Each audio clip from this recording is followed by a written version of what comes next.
But welcome everybody. It's so nice to see everybody on this sunny Thursday afternoon. Happy spring semester to everybody. I hope everyone's having a wonderful semester. I know today was the career fair, so maybe some of you are a little socialed out. Just feel free to sit back and relax. So excited to have everyone here for the first of 3 workshops on LinkedIn. This is the LinkedIn Basics workshop, which is going to explore kind of, I think, what you'd call the core elements of a LinkedIn profile that you definitely want to have. We're, of course, doing part 2 on Tuesday, the 18th, same time. And and then on the 2nd, of course, we're having our showcase where you can take what you've learned in this workshop and the next one and apply it. And then hopefully you might win a $100 gift card as well. So more details on that in a few. So really happy. We have a wonderful guest today. Erin Gallion, I'm going to have you introduce yourself in just a second. But Erin is a recruiter for AMG Services. And I think that's, I don't think I have to explain how valuable it is to have a recruiter here to kind of speak to what goes into an effective LinkedIn, because they review these profiles all day long. So Erin, do you want to introduce yourself, kind of what you do, etc.? Yes, hey, thanks, Paul. It's very nice to be here and honored. I'm actually an alum as well, San Francisco State grad, so I want to throw that in there. So, but yeah, I am the principal at AMG Services, just my initials. It's my company, small little boutique recruiting agency. We work across different verticals, mostly in jobs like HR, accounting, finance, marketing, operations. Don't do a lot of like things that would be considered union types of jobs or like hourly jobs. It's mostly salary professional jobs. So with that, I look at LinkedIn profiles all day, every day. And when Paul gave me the opportunity to be part of this, I was obviously very honored. I use LinkedIn along with some other job boards, Indeed, Dice. There's some other tools out there that are available to recruiters, but LinkedIn is a primary resource for finding talent for my clients. So how I'm an external recruiter, I should also mention that I'm not an in-house recruiter. I don't work in-house for a company. I'm an external, some people would call it a headhunter, executive recruitment. So I am a staffing firm. So I help clients. They come to me, say, hey, we need an accounting manager. We need a marketing coordinator, whatever that is. I go out and find that person. When I find that person, they interview, they go through the process. If they get the job, I get paid. It's called contingent fee recruitment. I don't want to get too much into how my business works, but I don't get paid unless I find people. So I have to be really good at finding people. And over the years, I've obviously found some tools and ways to do that, some ways to search LinkedIn profiles, which Paul thought might be of value to all of you. So that's why I'm here. You might be asking, why is there a recruiter here? That's why I'm here. I look at LinkedIn all day, every day, and I'm happy to help give some tips on how to utilize the platform. Excellent. Thank you, Erin. That's such, and I want to mention Erin's on vacation in Florida right now, but he graciously has given us a little bit of time from his vacation. So Erin, that's so kind of you. So I think, let me just quickly go over our agenda.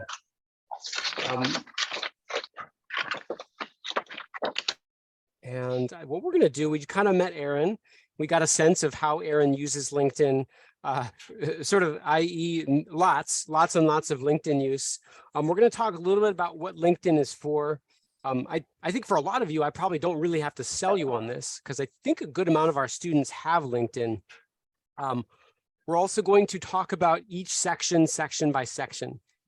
I have 2 profiles for us to look at today. Both of these people are SF State students, and both very kindly have agreed to let us use their profiles. So we're going to look at Samarth, and then Sadai. Sadai's actually here, and we're going to give a live analysis. Sadai, thank you so much for being courageous enough to let us review your profile. Very much appreciated. And then, of course, there's going to be time for Q&A. Something that I always want to emphasize is that when you are, trying to connect and build your network, you don't have to wait to connect with recruiters or kind of people in high positions in companies and fields that you want to work for. I suggest any opportunity you get to connect with your fellow students, you should. So if anyone wants to throw their accounts into the chat, I highly recommend that. Remember, you are each other's network, right? That's how you connect to other folks. So please feel free. I'll probably throw mine in just a little bit to get I was about to say get the party started, but that's lame. But Megan, thank you so much for getting the party started. No, I said the lame thing. I'll get mine in there as well. And yeah, I think that's probably a good place to start. So Aaron, can I ask kind of, dumb question. Let me ask a dumb question. What is LinkedIn for? You say you use it constantly. What's the function of it for a recruiter? I know it's to find good people, but can we contextualize that a little bit more? Yeah, sure. I mean, I've been on LinkedIn since its infancy, since the beginning. So at that time, it was kind of just like a place to connect with, like any social network, right? A Sure. place to connect with past work colleagues. And then it really became, as it evolved, it really became a tool for not only business networking, the sharing of ideas, but also from a hiring and networking standpoint. From that, and it's really has. I used to use LinkedIn when there was no pay features on LinkedIn. Like it was just like a social, a business social network. So that's a really big question, Paul. So I want to make sure I kind of boil it down. But I think like any social media, LinkedIn's utilization is to connect with like-minded individuals, whether that's someone that might be in the same field of professional field as you, someone that has the same title as you, and an opportunity to share ideas. There's a lot of LinkedIn content out there and top content producers. So it's also become a platform for people to monetize ideas and the sharing of information. Now, there's a lot of people that are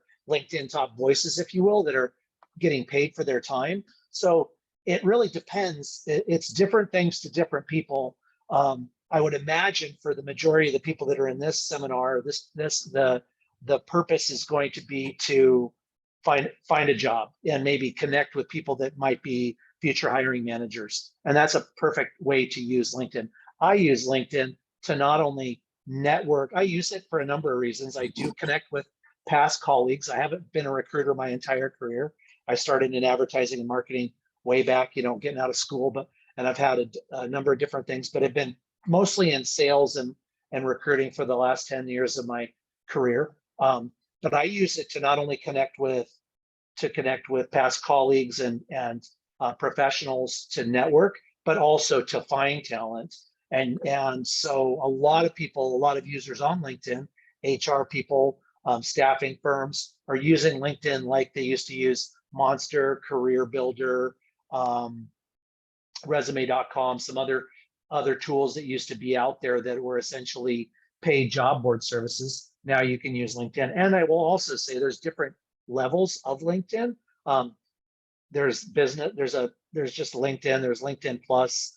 I'm actually grandfathered into an old LinkedIn business type of profile. There's now LinkedIn Recruiter that's the platform is specifically designed for recruiting professionals to use and find talent and source talent and manage the talent pipeline. And then there's just a basic run-of-the-mill LinkedIn. You could just have your professional profile out there. So so yes, the way I use LinkedIn is going to be much different than someone else. But for today's purposes, I think the main use of LinkedIn is to have an online persona from a business standpoint, and it should be business oriented as opposed to personality oriented. Of course, you want to, as you and I discussed, Paul, you want your personality to come through your profile, but keep in mind that it is a network for professional networking. So nicely said. Yeah. And I hope that helps. No, that helps. That's wonderful. And just want to mention too, I say this quite a bit, but the recruiter's vantage point is so valuable.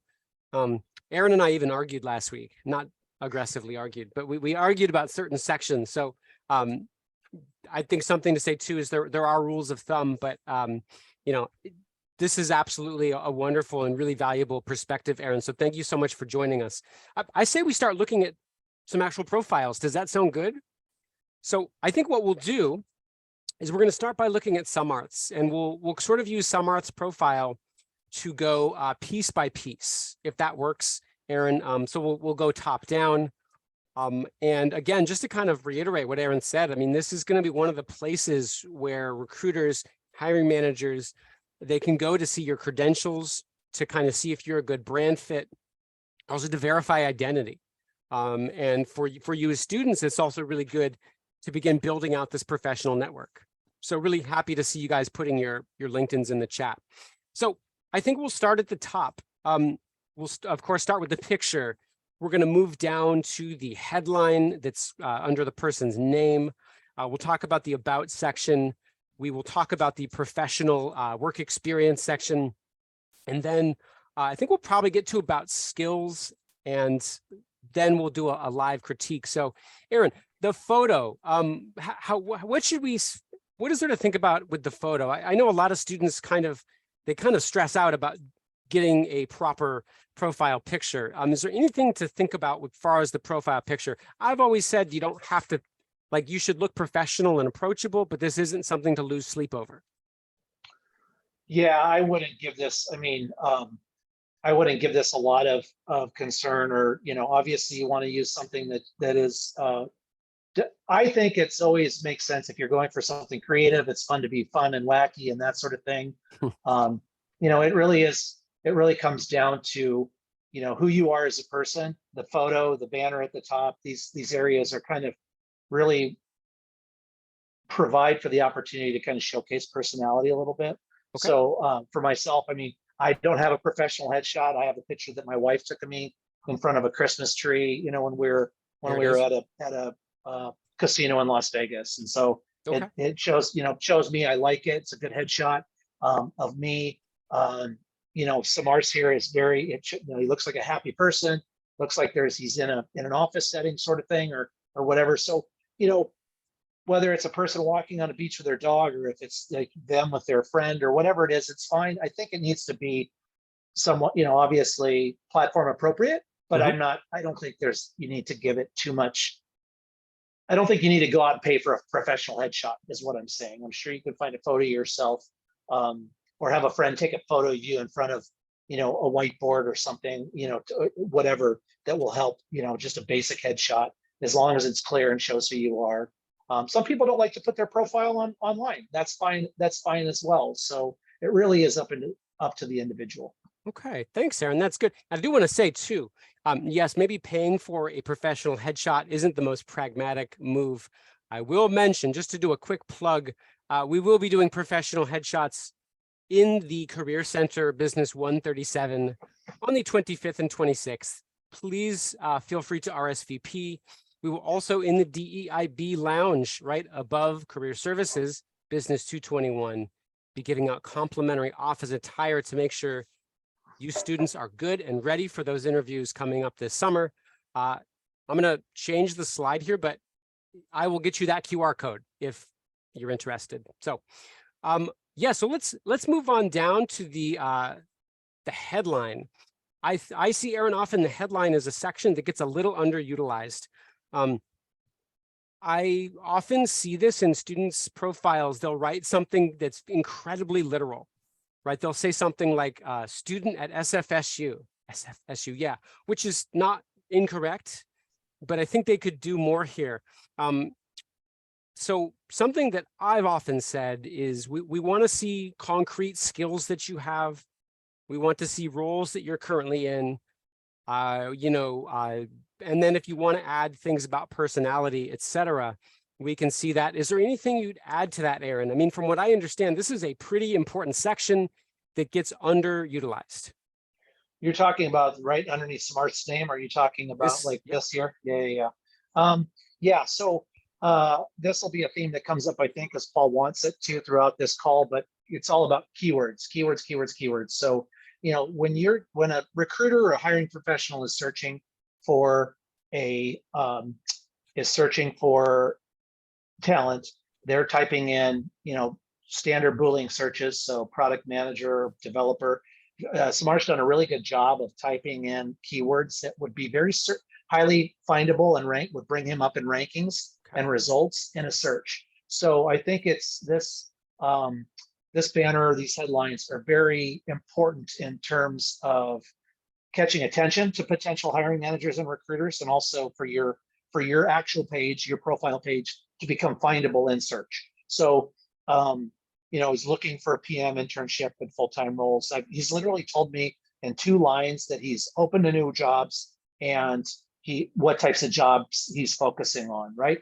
So whether you're a marketing student or you're a business student or you're maybe someone that's in accounting or finance, you could put keywords that are relatable there to coursework completed or the type of role. Junior accountant looking for full-time role, or looking for payroll manager role, or whatever that title is. I tend to have thoughts that tend to be on jobs I'm currently working on, so Sure. I'm trying to make it relevant for you guys. But Samarth has done a really good job here, so I think it's important to call out what types of jobs you're looking for. And you can also incorporate these same keywords at the tops and the banners in your resumes as well, or pull out of your resumes those keywords to put as your profile here. Cool. That's really interesting. And, we're not going to show the profile today, but we did look at one last week, I remember, and the person they spoke to the skills they have, like they were trained in a variety of the Salesforce suite. They were a data analyst. They also mentioned that they are an avid baker. And my thought was that I like that. Like, I like when they add a little bit of levity to all of the sort of professional stuff. I think it also, one of the big differences I say between resumes and LinkedIn is that resumes are very cut and dry, and LinkedIn is a little more holistic, where we kind of we're getting a little bit of a sense of the person too, right? We kind of meet them. So could Samarth, if Samarth wanted, add something like a little bit? I know Samarth's he's an avid cyclist. Like, could he say, has cycled 500 miles last year? Right, or put the little bar after full-time roles and put qualifying for Tour de France or something, like, yeah, like I some like kind that. of funny, like aspiring Tour de France cyclist. Like, it's obvious that he's not going, whatever, or it doesn't matter, or it can just be like avid cyclist, or spend all my weekends cycling. You can put, of course, I think it's an opportunity to tell people who you are as well. I mean, let's remember, this is a social network. So Yep. this isn't a you're not a representative of someone else other than yourself. You're not a representative of a company. Once you have a job, then you are, and they might have their own rules in terms of what your kind of social networks can look like or should look like or whatever. But we're not talking about that today. We're talking about making you have your profile be appealing to the eye of potential employers, right? I mean, everyone's here probably trying to look for a job. How do I take that next step? So we're trying to give you some tools on how to do that. But absolutely integrate your personality into this. And I also, just as a very small tool, I love the character that separates the little credentials. It's called the pipe. You can find it below backspace. I just put it into the chat if any of you want to use the pipe. It's nice on a resume to separate things. It's nice on LinkedIn to separate things. Again, it actually helps on it helps in the algorithms, the search functionality as well too. I've been told by multiple people the pipes separate the words, so it allows it to each of those terms to be individually searched.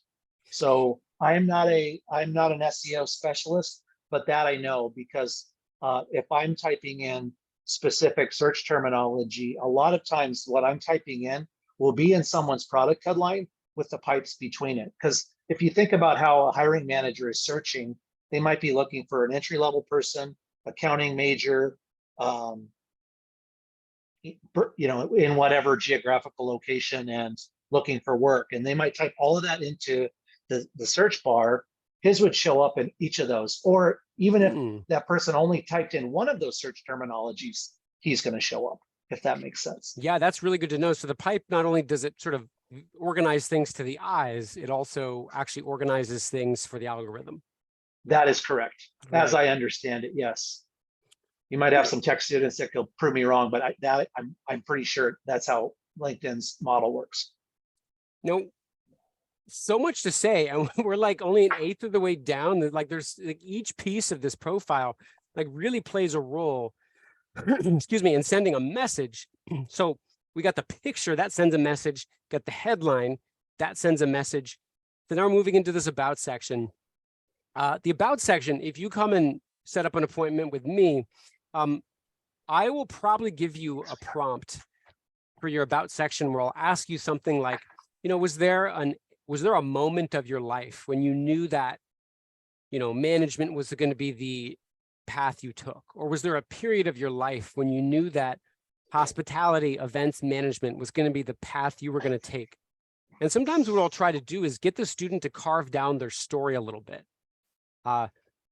So my understanding of the about section is it kind of, again, it gives recruiters, it gives hiring managers a sense of your, you could brand fit. What are your thoughts on the field? But in addition to those narrative components, you also want it to show these concrete skills. So this is a good opportunity to simultaneously talk about your kind of experience with the field, but also to speak to specific things that, you're good at. So I showed, Aaron and I looked at another about section earlier this week, and I think we both liked it from a narrative standpoint, right? It gave a really good overview of how this student found their way into the world of business. One of the pitfalls of it, though, and I think, Aaron, your primary critique of this other one we looked at was that it was a little bit long.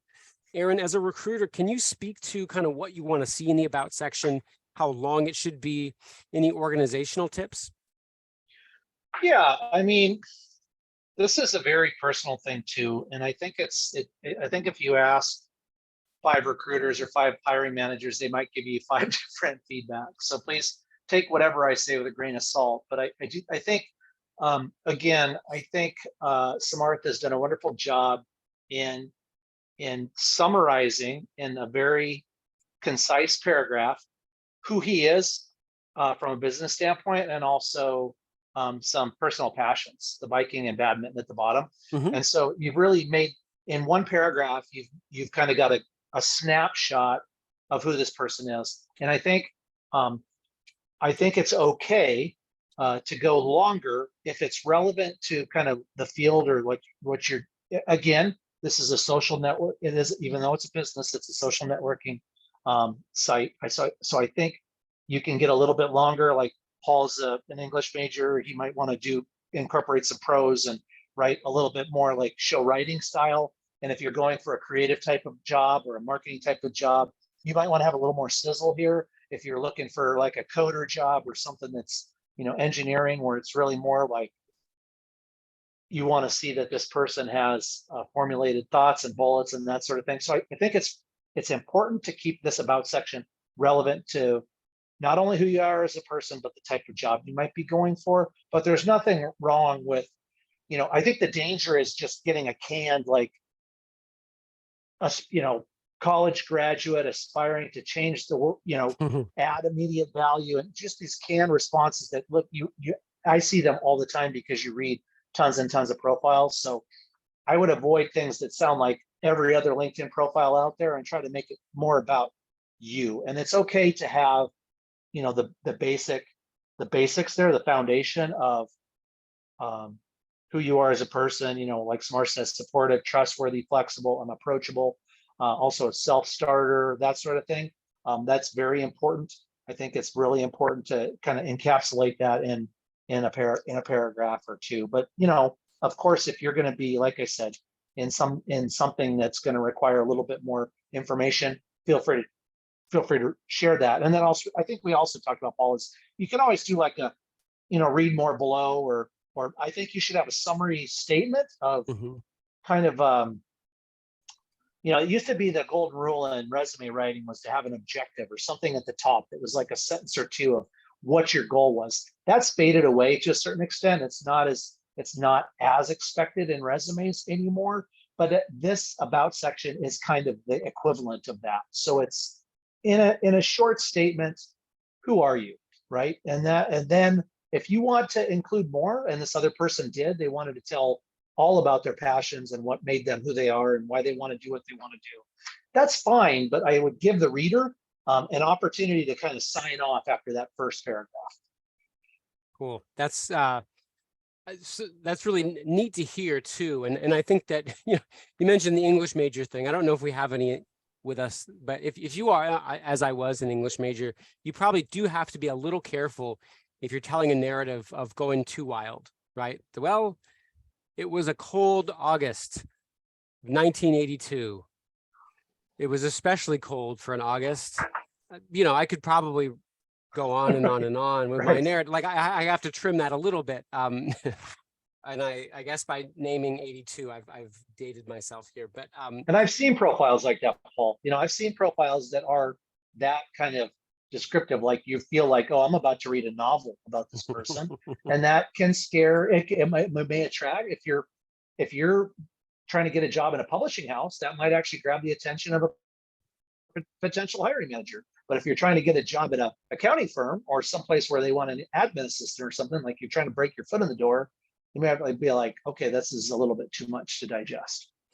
Good point, right? So I guess you're kind of auditioning for understanding how communication works in the place you're trying to work. Well, and to circle this back to your first question, I mean, which is what is LinkedIn for? I mean, the students have to decide that for themselves. Some of them may already have a track. They might have internships lined up. They might have jobs lined up, and LinkedIn is just going to be a tool to connect with other people. So if it's just going to be that, then write whatever you want here. But if your goal is to find a job and use your LinkedIn profile to get you a job and make yourself marketable, then you need to think about those sorts of things. But neither Paul nor I are here to dictate what that looks like, but just it depends on why you're using LinkedIn. And if you're using LinkedIn for those reasons to be findable and get an entry-level job, then it certainly is imperative, just like your first resume that you write, to grab someone's attention in a quick way and get them to take the next step. I like that, Aaron. And if any of you have ever had advising appointments with me, and this is just a writing process tip. So I think writing the about section is very difficult. It's difficult for one, because writing about yourself is very hard, right? Because I think you're trying to find this balance between not sounding arrogant, but you of course want to do yourself justice. The other reason it's hard is I think just knowing what to put is tricky. My suggestion is that you write your about section on a separate word processor. So what I mean by that is maybe do it on Word or Google Docs or Pages or whatever you prefer, because you're going to want to iterate it until you have a draft that you're happy with. And then I think then when you have that draft, you can copy and paste it over. I got this from noticing just the way students were writing their about sections. I noticed when they tried to write it straight up on LinkedIn, there was this pressure to publish something. So I don't know. I think that they were publishing before they were actually happy with their draft. So I just suggest doing this on a separate word processor, and then, you can transplant it when you are ready. Now, I just wanted to check in. I know there's a lot of info. Does anyone have questions? I think we'll have time for that later, but if anyone has questions now, I think we'd be happy to answer. Does anyone want to ask about the about section, about the headline? Everyone good? And you can verbalize them. You can throw them in chat. Whatever you're most comfortable with is okay.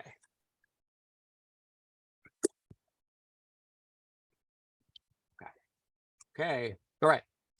If at any point you need us to slow down, just yell at us politely. Let's go to the work section. Okay. So this is a section. I'm just going to go to the full extended work section.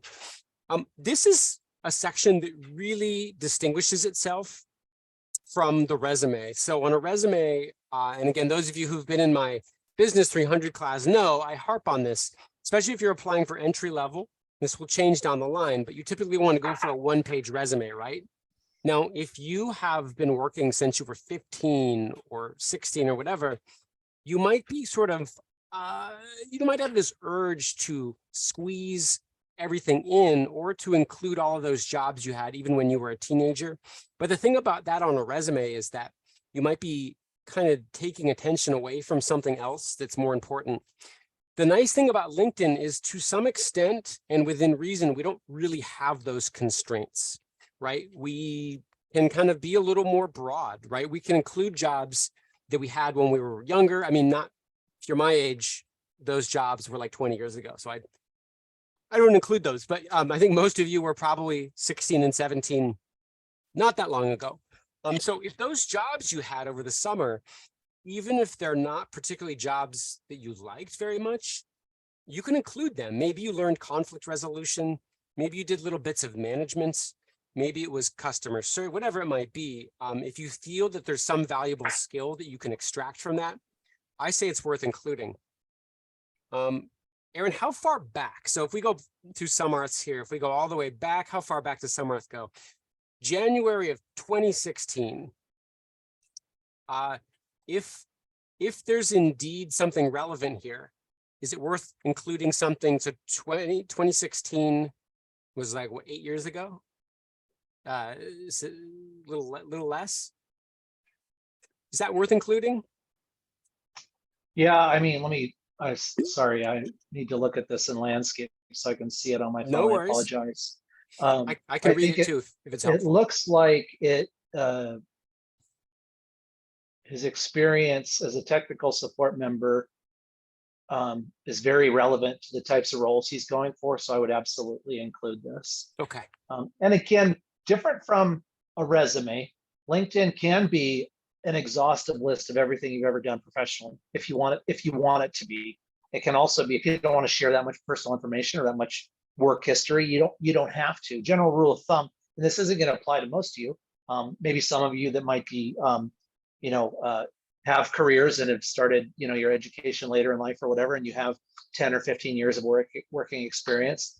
General rule of thumb on a resume is you really only need to include the last 10 years of experience, the relevant work experience. But so that won't apply to a lot of, younger graduates, I would dare to say. So I would include everything. If you ran a lemonade stand as a kid, absolutely include it. If you had a paper route, absolutely include it.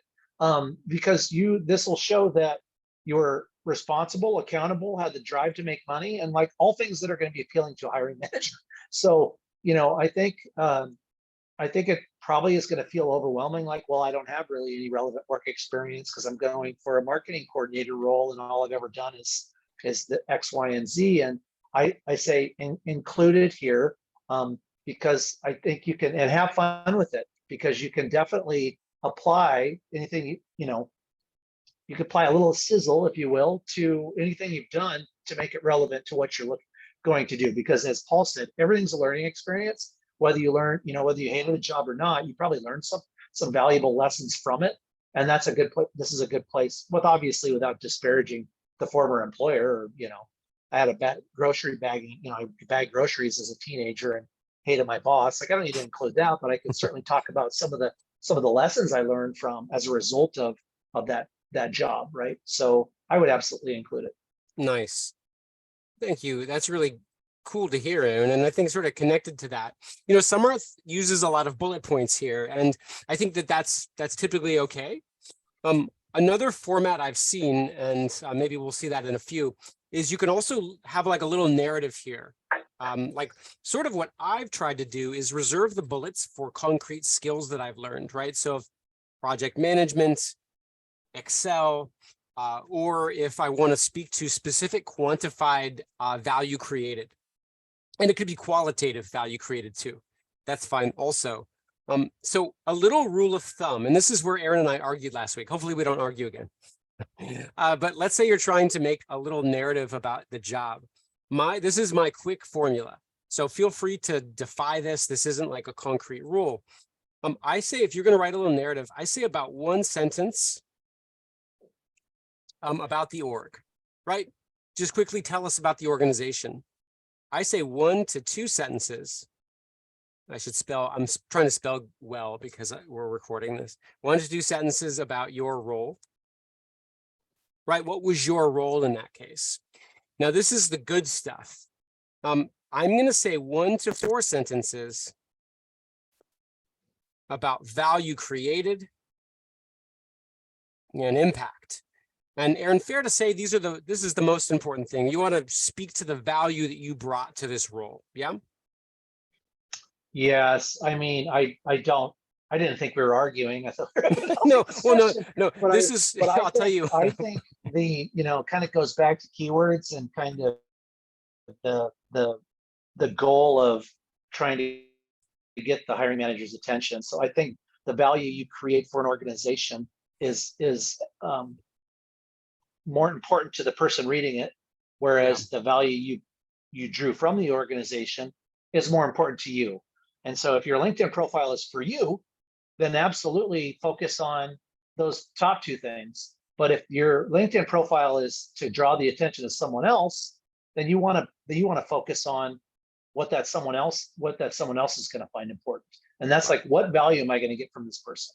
Now, granted, if it's an entry-level job and it's like, you're going to get access, you're going to be an administrative assistant, or you're going to be, kind of a gopher or an intern, and you're going to be exposed to all different types of things, then absolutely, just these first 2 things are going to be more important and probably not as relevant. But if you've gained experience in a college setting and that is going to apply to the value that you can bring to an organization, I think you need to focus on that too. And that kind of goes to that third of Paul's sentences there. Okay.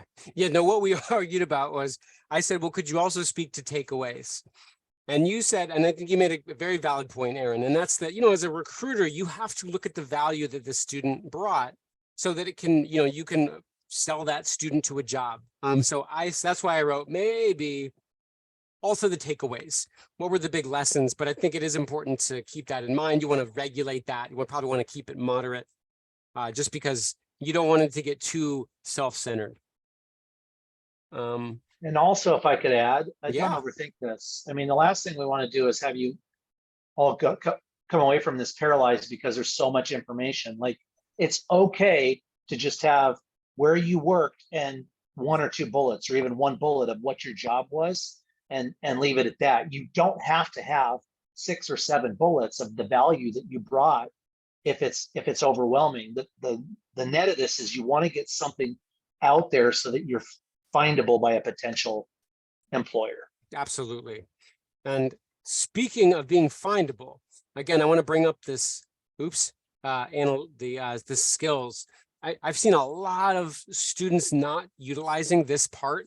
When you enter an experience, this is a field, I think it's towards the bottom, definitely enter those skills that you learned there. This is another way that recruiters are going to find you, right? If they need somebody who has strong presentation skills, these are some of the tools to lure the recruiters in. Aaron, you told me a story last week about 2 candidates for the job, and one might have been more qualified, but the other one had better, utilization of the keywords, and they ended up getting the job because of their effective use of those keywords. So just wanted to emphasize that Samar does this, right? He's got the skills, I think, in almost every one of these, right? Strategy, product strategy. So utilize the keywords. And tools. So if he's using any kind of technology, whether it's SQL Server or he's using Hadoop or any of the new, machine learning has become a big part of marketing strategy. If there's any tools that you're using that you've had exposure to in college, or if you're in a marketing or a creative in the creative department or the design department, and you're using Adobe Acrobat or Adobe Creative Suite, make sure you put those tools that you're using, whether it's Photoshop or Adobe Creative Suite, because those are also keywords that a recruiter or hiring manager is going to type in to searches, because a lot of jobs will require exposure to those. So if you're an accounting student and you are really good at Excel charts and graphs, or if you can do PowerPoint presentations, make sure you're tying in those, not just presentation, but PowerPoint, Microsoft Excel, Microsoft Office, because a lot of jobs require as a baseline, even for entry level, the ability for somebody to use Outlook, Gmail, Microsoft Office Suite, all those technology tools, because it's so, I mean, it's so critical Yeah. in today's business. So Absolutely. And, just to that point, Sadai asked a great question in the chat. If you have skills in your bio that are the same as skills in your job, is it okay to keep it? I'd say probably. I mean, it's okay to have them in both places. I think, Sadai, that's your question, yeah? I would say that's probably fine. Aaron, would you agree that it's okay to have them the same skills in the job experience section as in the headline? yeah, 100%. Yes. There's nothing wrong with duplication. Perfect. Good to know. And I'm just to join the LinkedIn party. I threw my link in as well. So I want to make sure we get to our live critique. So I want to do a little fast forward through the education section. Not fast forward. I mean, we're going to be thorough about it. But something I want to emphasize first is that LinkedIn is multimodal, meaning you can upload PDFs. I think you can upload PowerPoints. If you worked on a business project, if you worked on a PowerPoint, if you worked on something that you can, use as a demonstration of your ability to do anything that's in that job post, you can include that. I've had former students, and they've included business reports that they worked on in my class on their SF State section. So you also, I think, have the ability to give credit to other people who worked on it with you. So this is valuable. I mean, again, think of this as a place to showcase your credentials. It's also a great place to connect with others. And I think that including collaborative projects is really valuable. I also suggest, with a resume, I'd say rarely should you include your high school. But I think because LinkedIn is such a strong networking tool, I say include your high school if you're okay with it. That opens you up to a whole nother network. I also want to zip down here to skills. I suggest you guys, if you're just starting out, I don't know how deep into your skills section you are yet, but I would add maybe 5 or 6 to start. You can add more, of course, and you can get endorsements. They have everything here. And again, if we're emphasizing the keywords are really vital, you want to make sure that you include skills that are going to help you get found. They have skills like, if any of you have ever used Miro, it's a really cool project management software, like very specific, all the way to gigantic. Like, look, Samarth here has strategy skills. Like, that's very general. So definitely get those, and then ask bosses and peers and colleagues and professors for endorsements. So the way that works, I believe, is if someone's looking for somebody in product strategy, people with more endorsements are going to show up higher on the algorithm. So, I can I'll probably endorse Samarth. I've worked with him on a few projects. Let's endorse Samarth there. So when Samarth sees this, he's going to have another endorsement. And I think, what do you think, Aaron? Is there anything you want to add about skills before we move on to our live analysis? No, I think no, you've covered it. I was Okay. actually just looking at my own profile Awesome. to see what I have for skills. So, yeah, I think it's, yeah, you covered it good. Sorry. No worries at all. This has been wonderful. And thank you, Samarth, who's in class right now, but will watch this recording, for letting us use your profile.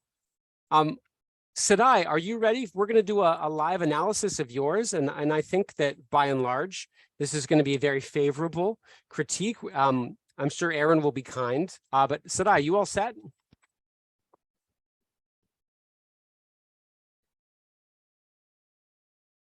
Sadai's ready. She will be in text form.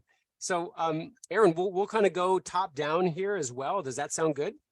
Yeah, that's perfect. Yep. Okay. So we'll start with the profile picture. I think this is a solid profile picture. I think it seems happy.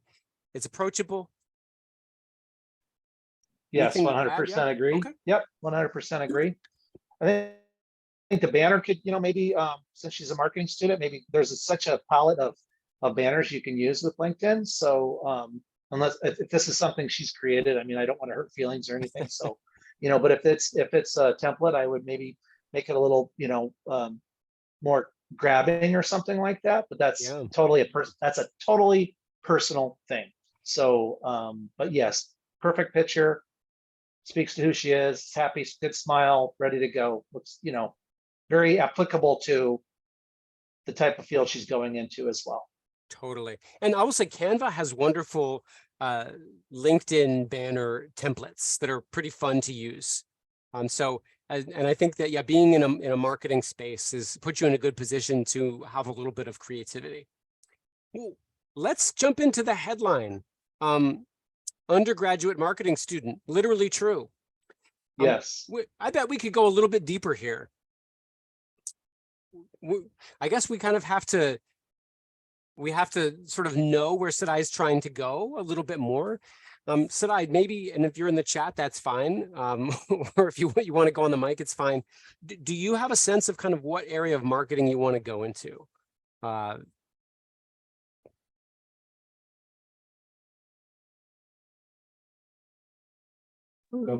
Not anything specifically. I'm pretty open to knowing more, but I think digital marketing or anything in social media would be of like my interest and like for right now and in the future. All right, so that's an area that could be added here, right? Like we could talk about, your interest in digital marketing. How about like interesting hobbies? I know you've helped decorate our office with wonderful plants. So you could say a floral enthusiast, digital marketer. Too bad you can't add hands like I am to like give your description, but Aaron, these are all elements we could integrate into this headline, yeah?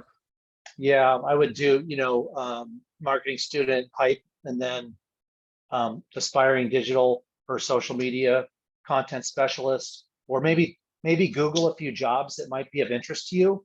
And then you can put in there, future social media maven, or whatever you want to do, like that would be social media, digital marketing, keyword search, whether it's if you want to be more on the creative side. So I think you can do, I would do a few different things, but I understand her hesitation since she's kind of open to everything to keep it broad. So I think she mentioned when I met her that she had, applied for an internship or something like that. So maybe after she's in an internship for a little bit and she gets a better idea of what area of marketing she might want to focus on, then she can kind of tailor that the headline to focus on that. Excellent. That's really good. I like that But word. to be searchable, like if she's trying to be found, right? It's going to be harder to find her than maybe someone that has 3 or 4 more keywords on that top headline, right? So yeah. The keywords, get those keywords in there. yeah. I liked you said marketing maven. Maven is a great word. Yeah.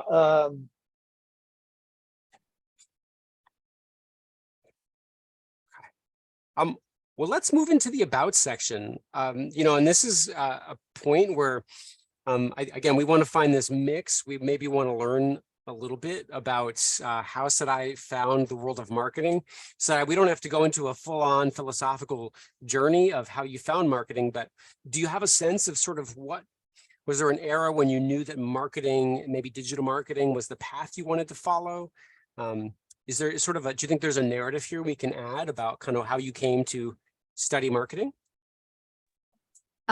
So I actually was a film and television major before this. So I was kind of dabbling a lot with like social media, like editing tools. So I used a lot of Adobe, like I worked with After Effects, Premiere Pro, and obviously just being in that kind of industry, you kind of have to know more about social media, and especially like the content that you create, you do have to be using those apps, which I really did like, but I kind of wanted something more that had like a little bit of you know how marketing is, it's a little bit more in the business industry, but it also has a little creative side. So I kind of like a balance of both. Excellent. I think that was very concise, said I, but it also was very rich, right? I mean, you talked about specific skills there. You talked about how you have this sort of penchant for film and media and online content, but also you wanted to apply that to a business context. So I think that might make a good story. And I would throw in the Premiere and the Adobe suite as well. Aaron, anything you'd add to that? Yeah, I mean, I think she's got her keywords right here in point B that she can move up next to her marketing student at the very top. And there's nothing wrong with repetition. Mhm. Because sometimes recruiters will only look at a headline, a picture and a headline. They won't even get down to the about if they don't get their attention grabbed at the very top. So you can put, digital marketing, junior digital marketing specialists, interested in the media and entertainment industry, boom, done. And then I think she's already got her narrative that she just said. It's just about wording that and making it hers and owning it. That started in the film department, soon found that I wanted more of a business, I wanted more on the business side. So I found general marketing to be of high interest, and then a little bit more why there. That can be really summarized. And she's got it. I think actually this is very good as is. But I think, she can obviously, yeah, absolutely. It's okay to mention that you switch majors. I actually think that's a benefit, because I think it's very common for people to get into a major and then just stay it. Well, I'm this far in, I'm going to stick it out, and then they might want to do something else. And I think it's if you found that you didn't like something for a reason and that you wanted to switch because it's just growth. And I really do think it's important to call that out. So, and you can actually put a really super positive spin on that in a narrative in the about section. So, which is, started in, as I said, started in the film department and soon found it wasn't as business focused as I would like. While I love being creative and flexing those muscles, I found that my inner entrepreneur craved the business side of marketing, or the business side of the creative industry. And that's how I found marketing. I'm just spitballing, but I mean, that's something that you could maybe, utilize as a narrative there. And then you've got your about, and that tells me right away, hey, this is a person that really knows what she wants to do. Even though she switched majors, I know that she wants to be on the business side of a creative industry. That's a really positive way to say that too, Aaron. And you use this word wow that I'm putting in the chat because I like it so much. Wow is a great way to juxtapose two ideas against each other. While I loved media and its ability to connect with people, I also wanted to, you said sort of ignite my inner entrepreneur, and marketing was the major that allowed me to do that. Yeah. Good stuff. And just as a tip to students, like that inner entrepreneur, that's really trending right now.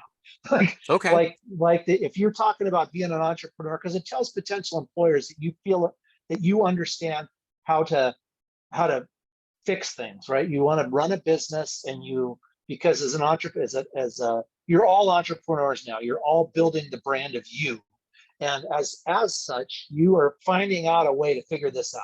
So it's fine to say, tried that, didn't like it, gonna try this now, right? Because that's the life of an entrepreneur. It's failure. It's more about failure than success. And so trying things over and over again, or trying new things until you find kind of that magic formula, which it sounds like she's doing right now, which is awesome. Agreed, for sure. And I think to connect, to dovetail well, we go into the work experience section. And I love, Sanai, that you've added skills to most of your jobs here, and you work with me in career services. So I think that you're doing lots of cool things and learning lots of great skills. So I would definitely suggest add some of these skills into your student assistant role. And then also let's maybe get a little bit of narrative in here and maybe get some of those bullets to sort of speak to things you did. I mean, just this week, Sadai, you've done a ton of different tasks, right? You've helped run a career fair. You are helping to market the College of Business. You are helping to organize an event. And you're doing a lot of great things. So definitely do yourself justice and definitely qualify yourself with a lot of the skills and experiences that you're currently working on. I'd like to add, Paul, and just as a general statement, if anybody wants help, I'm happy to help brainstorm on some ideas. After this, a couple of people have already sent me connection requests. Happy to connect with you and help however I can. But I think there's some there's probably there's an overwhelming feeling of how do I translate what I've done here into business? And what you just said, what she's been doing is content creation. Yeah. It's business it's literally meeting planning and administration. So those are keywords that you can put into your skills that you actually are fostering and getting right now. That like, yeah, I'm taking classes, but how does that translate to business? There are terms there that you can utilize that translate to what you have done. So happy to help on that front as well. Cool. And because you put it in there earlier, Aaron, I copy and pasted Aaron's LinkedIn into the chat as well. So Aaron, again, thank you. That's such a generous thing of you to do. That's really kind of you. So we got the education here, and you have your time here in the College of Business. You're graduating in December 2024. That's exciting, Sadai. That means we get to hang out with you on campus for a bit longer. You got your community college experience here. I think that's great. You got skills. You have 12 skills added. I think that's solid. And I think now just kind of asking for endorsements. I'm going to give you some endorsements, Sadai, in just a little bit. Aaron, anything to wrap up? Where should Sadai go now from where she's at right now with this profile? What's next? I don't know. I mean, I think coursework is important, especially I'm sure there's a lot of students there that may not have, relevant jobs or something, but there's coursework that you're taking that is relevant. So make sure to list that in projects or under skills or something. Find an area, even if it's in your headline, of what you've done that's going to apply to a business environment. Cool. Teamwork, collaboration. Whether you're a team leader, those sorts of things. There's probably a lot of classes you're doing where you have projects where you're one of many or part of a team doing stuff. Make sure you take ownership on terms of what your parts are, and then deliverables. What did you create? So I think that's very important in putting somewhere where you might feel like your job experience might be lacking. You can certainly put in coursework that you've done, projects that you've done that will apply to potential, employers finding you as well. Awesome. And to find, like, adding coursework on your profile, there's like a blue button right around here that says add section. And I think it's organized by core. That's your boilerplate stuff. There's recommended, and then there's kind of the bonus stuff. So yeah, adding coursework. You're all college students, or most of you. So that's a great thing to add. Yep. I want to quickly open it up to questions. I know we're running a little over time. I wanted to just quickly give us the preview of part 2 of this, which will be on Tuesday, the 18th, same time. Aaron, if you feel like coming by, we'd love to have you again. Part 2 of our workshop series is going to be with Eric Ruiz, business development for Google. And he is a content creator on LinkedIn. He posts everything. So he'll be talking with us about how to create effective, meaningful content, and also the importance of engaging and so on. Does anyone have questions? And thank you, Sybil, for coming. Anyone want to ask Aaron, a LinkedIn maven, questions about anything? This is your chance to hear things from the eyes of a recruiter. Lots of gratitude. That's a good thing. Thank you, Uki, for coming. Any questions? If questions come up, you all have Aaron's info. Are you guys sure you don't have any questions?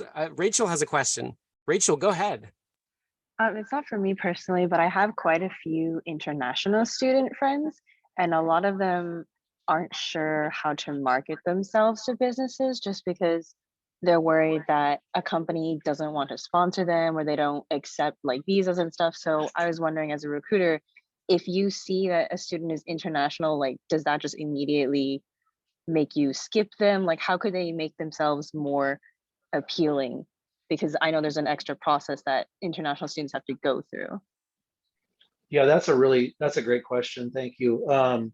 Yeah, it really depends on the client. There's a lot of businesses out there that do have programs that do sponsorships that will help sponsor visas. I've helped some candidates with that. It really depends on the type of business and the type of role. So I would not qualify myself as an expert in this area, but I have helped some international candidates obtain employment in the States. Some employers have have a little bit more, I don't know the right word, maybe, more of a policy around what that looks like. Some are just unwilling to do sponsorships. Many of the tech companies in the Bay Area have extensive programs where they're bringing in, international talent. And so it just really depends. It's a hard question to answer. I do not glaze over. It's something I address in the screening process with I've got a client, for instance, that is absolutely open to helping with sponsorships. They're a construction firm in the East Bay and Benicia, and they've considered candidates regardless of citizen status, as long as they're in the States, and if they want to be sponsored to work there, they're absolutely willing to do that. I've got another client that they don't want to deal with it. So it really comes down to a client by client. But as a recruiter, I don't glaze over anyone. But depending on the role, if it's a client that I know doesn't want to deal with that added element, then it is something I will skip over. But I wouldn't say any recruiter just blanket ignores any candidate. I hope that helps.